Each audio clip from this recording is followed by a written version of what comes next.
of here and find somewhere safe. I am the master of this dream. I can create endless waves of monsters with the snap of a finger. Don't worry, they'll wake up before they get hurt. Amira doesn't like to see others in pain. If you know what's good for you, leave now! Memory. The Temple of Wisdom.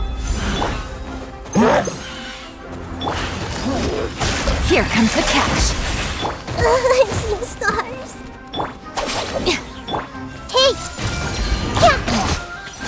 Yeah! Busted. Into the wind. Sharing my knowledge. Everyone hold hands. Things are about to get dicey.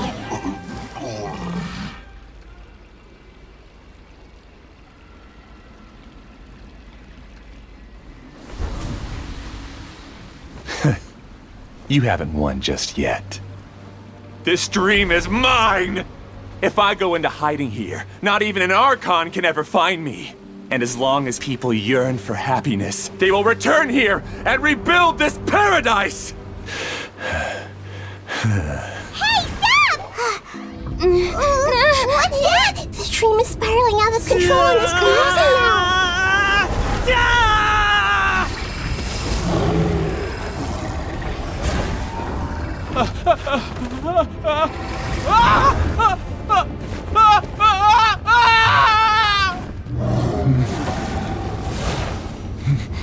Oh no. Amira! Amira! Amira!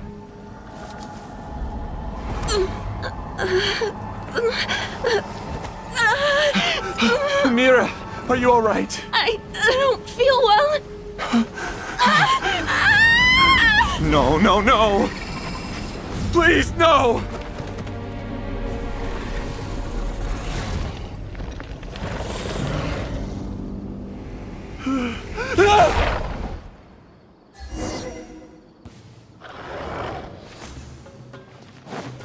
Get away from there! Don't ruin my flowers! What should I do? Where did it go? He left because he doesn't want you anymore.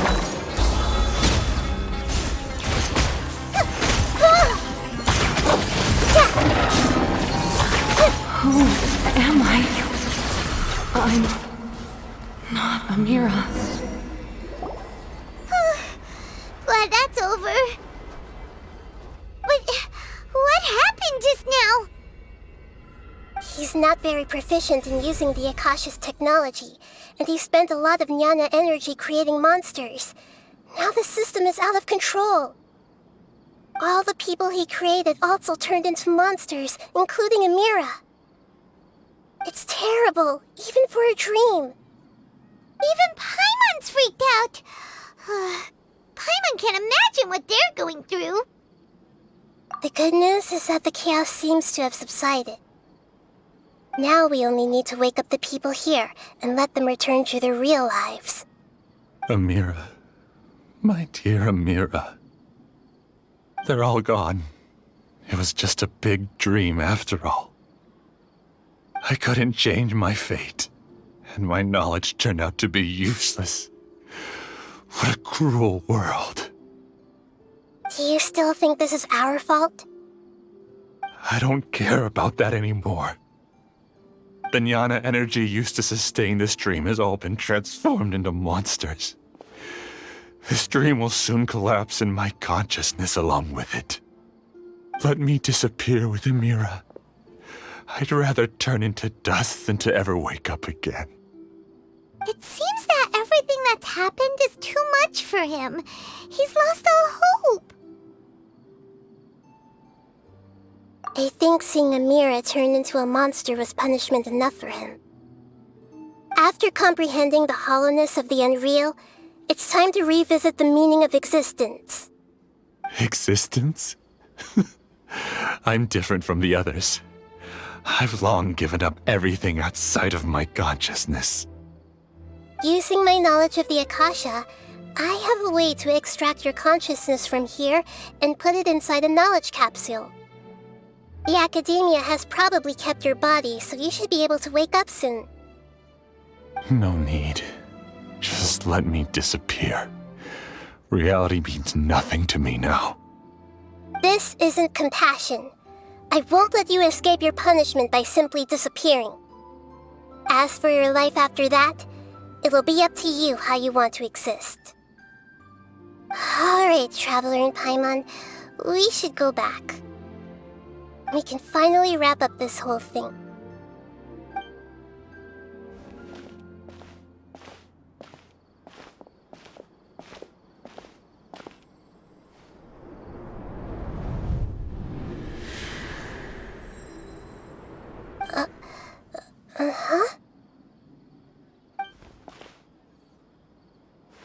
What's wrong, Nahida? Oh, nothing. Let's tell the people here to gather at a moment of dreams after they wake up.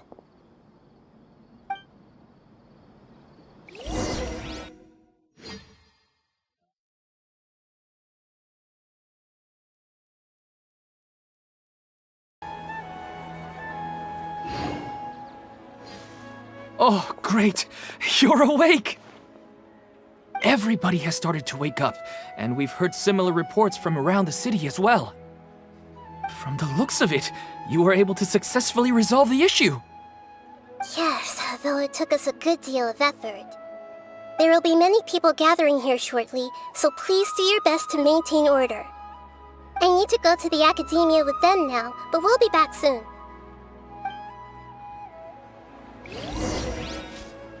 Are we going to ask about that scholar? Yes, but it may take some time for him to wake up after his consciousness returns to his body. We can leave the rest to the mantra.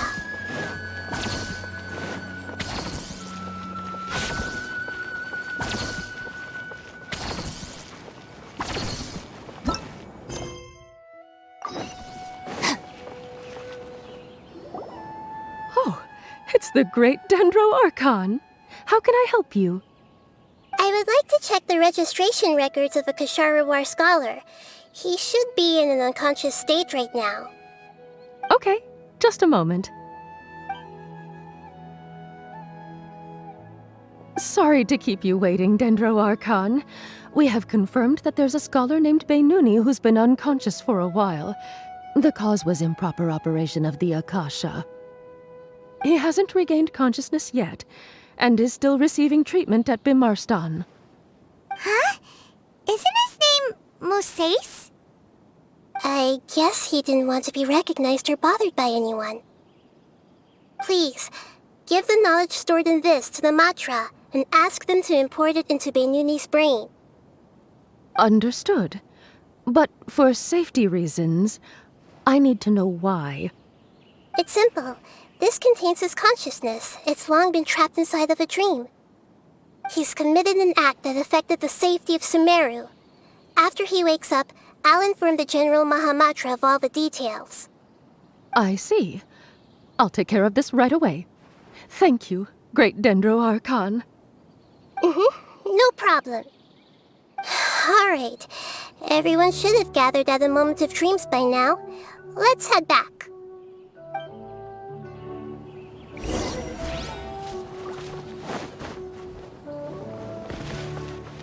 Our bond is strong.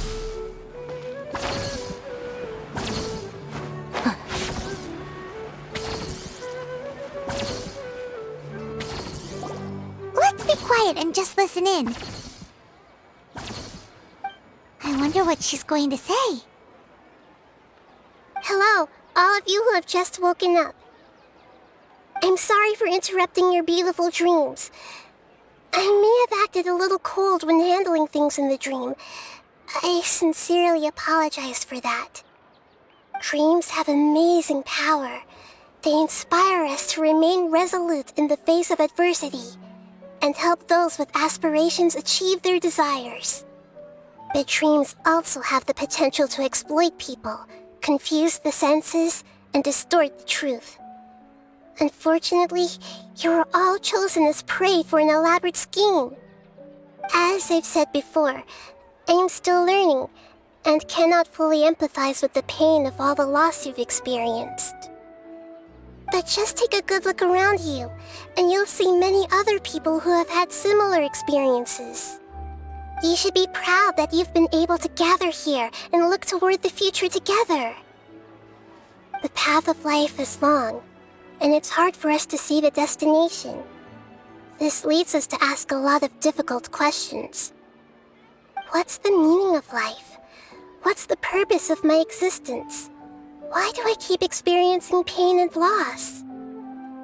Of course, the most comfortable choice is to stop progressing, give up thinking, and just keep repeating whatever you're already familiar with. Whenever you have such thoughts, just look at the people and things around you. Some people work hard all day so that their families can have a hot meal on the table at night. Some people travel all over the world in order to create art that resonates with all of Teyvat. Some venture in search of the world's secrets to prevent rapidly approaching, yet still unknown, world-shattering catastrophes. Life is not just about yourself. Each and every one of your actions shapes you and the world around you. Look, friends and family will remember what you've done, and even some people you've never met may benefit from your actions. Therefore, many people will strive forward to forge new paths, even if they have to endure great pain to do so. Once you begin your journey on that same difficult yet rewarding path, you'll come to know the answers to those big existential questions, yet they will no longer feel as life-defining as they did before. But if you were to believe that life is nothing but an empty, ephemeral dream, then that's also the only thing it'll ever become. You are free to choose how you want to live your lives, but as your Archon, I should first make this information known to everyone. In the end, it's up to you whether you want to embrace a beautiful dream at the cost of your real life. Nahida said she wanted to speak with us alone. It seems like she went to the plaza in front of the academia.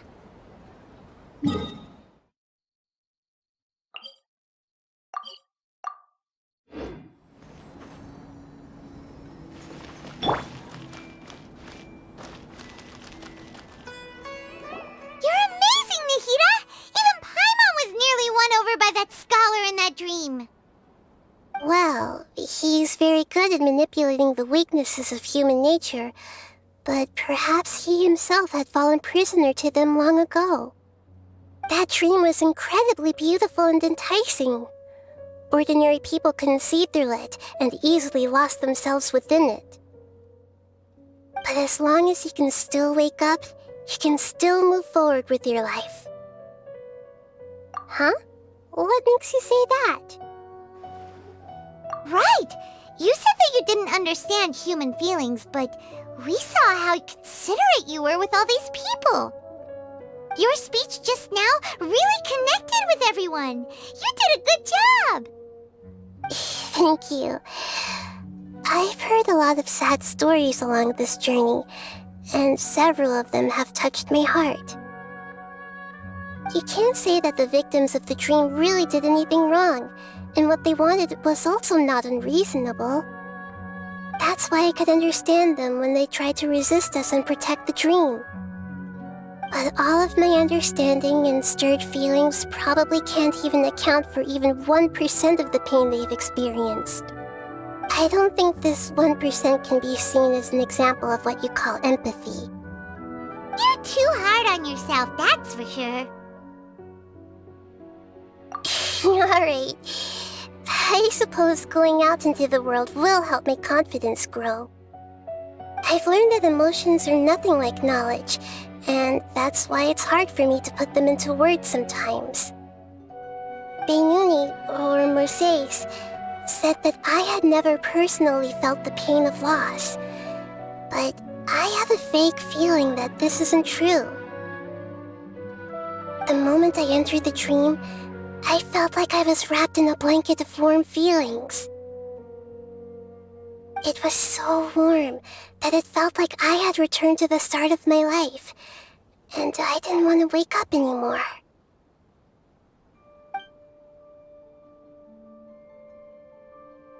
But when I opened my eyes, the feeling was gone without a trace.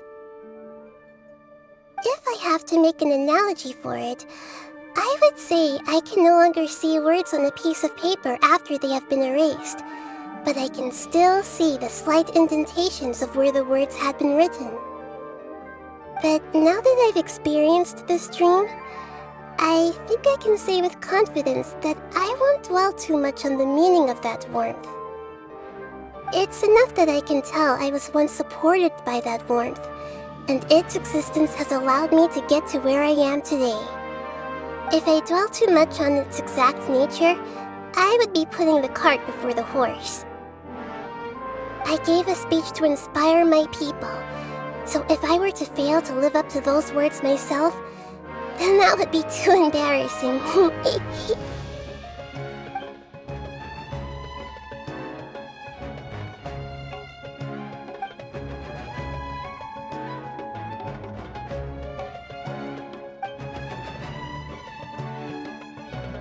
Hey, what's with that serious look? You keep looking like there's something you want to say. Is there anything you want to tell me? Okay. Since we just woke up, let's stretch a little bit. A new day is about to begin.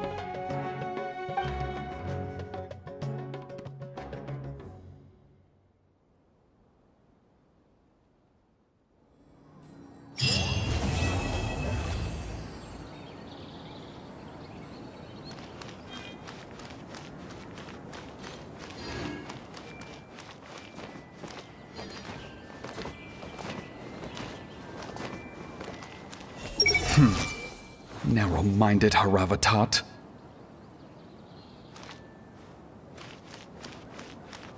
Your perspective is just...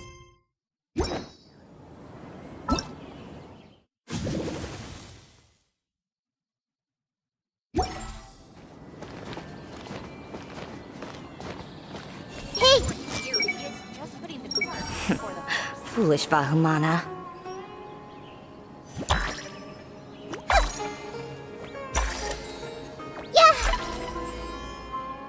I pulled a Chi-Chi